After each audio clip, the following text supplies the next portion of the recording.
Hi friends, எல்லாருக்கும் வணக்கம். Welcome to Keethu cooks. இன்னைக்கு நம்ம சிக்கன்ல ஒரு டிஃபரண்டா வடை செய்யலாம்.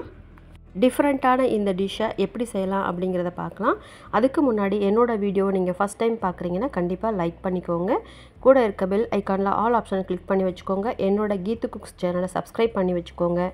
வீடியோ பிடிச்சிருந்தா உங்க ஃப்ரெண்ட்ஸ் அண்ட் ரிலேட்டிவ்ஸ்க்கு ஷேர் பண்ணுங்க. அதுக்கு முன்னாடி என்னோட வீடியோ ஃபுல்லா பாருங்க. எனக்கு ரொம்ப யூஸ்ஃபுல்லா இருக்கும். நானும் நிறைய டிப்ஸ் தருவேன். அது உங்களுக்கும் ரொம்ப யூஸ்ஃபுல்லா இருக்கும். எண்ணெய் அதிகம் இல்லாமல் சிக்கனை நம்ம டெய்லி சாப்பிட்றதுனால ஏகப்பட்ட நன்மைகள் நமக்கு கிடைக்கும். இப்போ நம்ம ரெசிபிக்குள்ளே போகலாம். ஒரு கடாயில் 4 ஸ்பூன் அளவுக்கு குக்கிங் ஆயில் விட்டுக்கலாம். எண்ணெய் நல்லா சூடானதும் ஒரு பெரிய வெங்காயம் குட்டி குட்டியாக சாப் பண்ணி வச்சுருக்கேன், அதை சேர்த்துக்கலாம். வெங்காயத்தை நல்லா வதக்கி விட்டுக்கலாம்.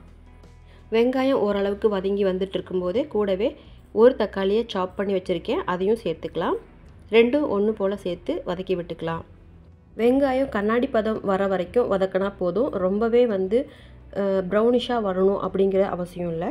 இப்போது நம்ம குட்டியாக சாப் பண்ணி வச்ச மல்லித்தலையை ஆட் பண்ணிக்கலாம். ஒரு கைப்பிடி அளவு இருக்கும், அதை ஆட் பண்ணிக்கலாம்.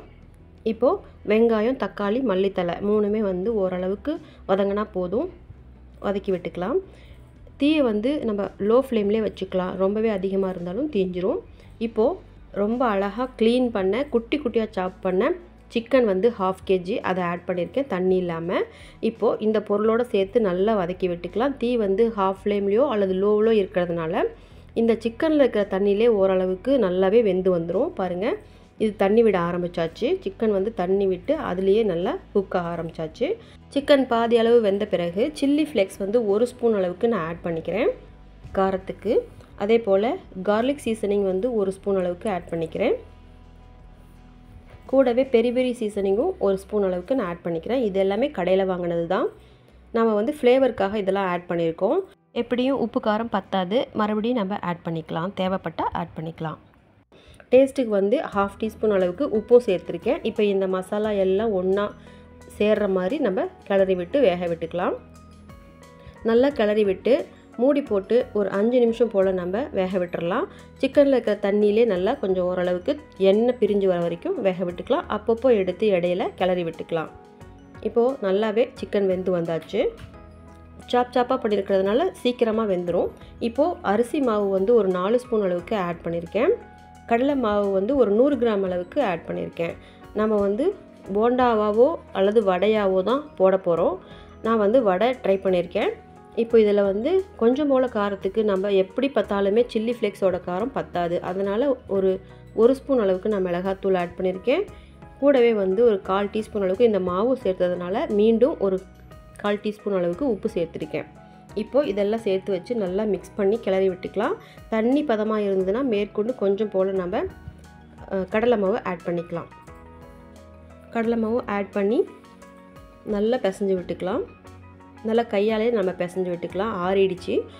ஆறின பிறகு கையிலே நல்லா மிக்ஸ் பண்ணி விட்டுக்கலாம். எடுத்து நம்ம விட்டோம்னா அது போண்டா போடுற மாதிரி, வடை போடுற மாதிரி நமக்கு விழணும். அந்தளவுக்கு பதம் போதும். இப்போ இதில் கொஞ்சம் போல் நம்ம உபரியாகி நல்லா வேகிறதுக்காக மாவு சோடா, ஆப்பா சோடா இருக்குல்லையே, அது ஒரு பிஞ்ச் அளவு எடுத்து கொஞ்சம் போல் தண்ணி விட்டு நம்ம மிக்ஸ் பண்ணி விட்டுக்கலாம். இப்போ நல்லா மிக்ஸ் பண்ணதுக்கப்புறம் தனியாக ஒரு பவுலில் எடுத்து வச்சுக்கலாம். நமக்கு இப்போ ஸ்டஃபிங் ரெடி ஆகிடுச்சு. வடை போடுற அந்த மாவு சிக்கனோட கலந்த அந்த கலவையோட ரெடி ஆகிடுச்சு. ஒரு கடாயை அடுப்பில் வச்சு பொரிக்கிறதுக்கு எண்ணெய் எவ்வளோ தேவையோ அந்தளவுக்கு விட்டு நம்ம மீடியம் ஃப்ளேம்லேயே சூடு பண்ணிக்கலாம். ரொம்பவே அதிகமாக ஃப்ளேம் வச்சோம்னா எடுத்ததுமே பார்த்தா தீய ஆரம்பிச்சிடும், உள்ளே வேகாது. ஆல்ரெடி வெந்த சிக்கனாக இருந்தால் கூட மாவோட பச்சை வாசனை வரும் இல்லைங்களா, அதுக்காக நம்ம மீடியம் ஃப்ளேம்லேயே வச்சு நம்ம வேக வச்சுக்கலாம்.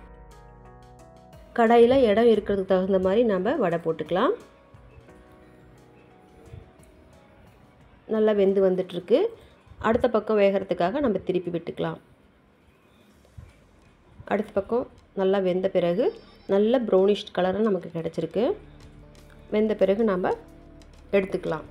இதே போலவே மற்ற எல்லா மாவையுமே நம்ம சுட்டு எடுத்துக்கலாம். அருமையான குக்கீஸ் சூப்பராக இருக்குது. சிக்கன் வடை அருமையாக வீட்டில் உள்ளவங்க ரொம்ப டேஸ்ட் பண்ணி லைக் பண்ணி சாப்பிட்டாங்க. நீங்களும் வீட்டில் ட்ரை பண்ணி பாருங்கள். குழந்தைங்களுக்காக ரொம்பவே பிடிக்கும். இதே போல் நமக்கு திருப்பி விடும்போது கொஞ்சம் சிரமமாக இருந்துச்சு இல்லையா, அதனால் ஸ்பூனில் மேல் பக்கமாக கொஞ்சம் போல் அழுத்தி விட்டோம்னா நமக்கு வந்து ஈஸியாக திரும்புறதுக்கு வசதியாக இருக்கும். அதுக்கு தகுந்தபோல் நீங்கள் வடை போட்டுக்கலாம். பிகினர்ஸாக இருந்தால் கூட ரொம்ப சூப்பராக பார்த்ததுமே செய்யக்கூடிய அளவுக்கு மெத்தடு ஈஸியாக நான் உங்களுக்கு புரிய வச்சுருக்கேன். அது போக வீட்லேயும் செஞ்சு பாருங்கள், உங்களுக்கு ரொம்ப பிடிக்கும். எப்பொழுதுமே யூஸ்வலாக சிக்கனில் குழம்பு, ஃப்ரை, சில்லி அப்படி செய்கிறத விட இந்த மாதிரி ஒரு தடவை டிஃப்ரெண்ட்டாக செஞ்சு சாப்பிட்டு பாருங்கள். வெயிட் லாஸ் பண்ணுறவங்களுக்கு சிக்கன் வந்து ஒரு வரப்பிரசாதம்னு சொல்லலாம். அதே போல் நம்மளோட பாடிக்கு தகுந்தாப்பில் புரோட்டீன் சத்தும் நிறையா இருக்குது. டெய்லியுமே ஒரு 200 கிராம் அளவுக்கு சிக்கன் எடுத்துக்கலாம். ஒரு 65-70 கிலோ இருக்கிறவங்க டெய்லி 200 கிராம் அளவுக்கு சிக்கன் எடுத்துக்கிட்டோம்னா வெயிட் வந்து மெயின்டைன் பண்ணிக்கலாம். அதே போல் ஆயில் இல்லாமையும் நீங்கள் சாப்பிட்டுக்கலாம். ஏதோ ஒரு நாள் ஆயில் சேர்த்துறதுனால தப்பு கிடையாது. அந்த ஆயில் கூட லூப்ரிகேண்ட் தான் நம்மளோட பாடிக்கு. ஓகே, என்னோடய வீடியோ உங்களுக்கு பிடிச்சிருக்குன்னு நான் நினைக்கிறேன். கண்டிப்பாக லைக் பண்ணிவிட்டு சப்ஸ்கிரைப் பண்ணி வச்சுக்கோங்க. கூடவே இருக்க பெல் ஐக்கானில் ஆல் ஆப்ஷன் கிளிக் பண்ணி வச்சுக்கோங்க. என்னோட அடுத்தடுத்த வீடியோ உங்களை வந்து சேரும். தேங்க்ஸ் ஃபார் வாட்சிங் this video friends. Thank you, bye and take care friends.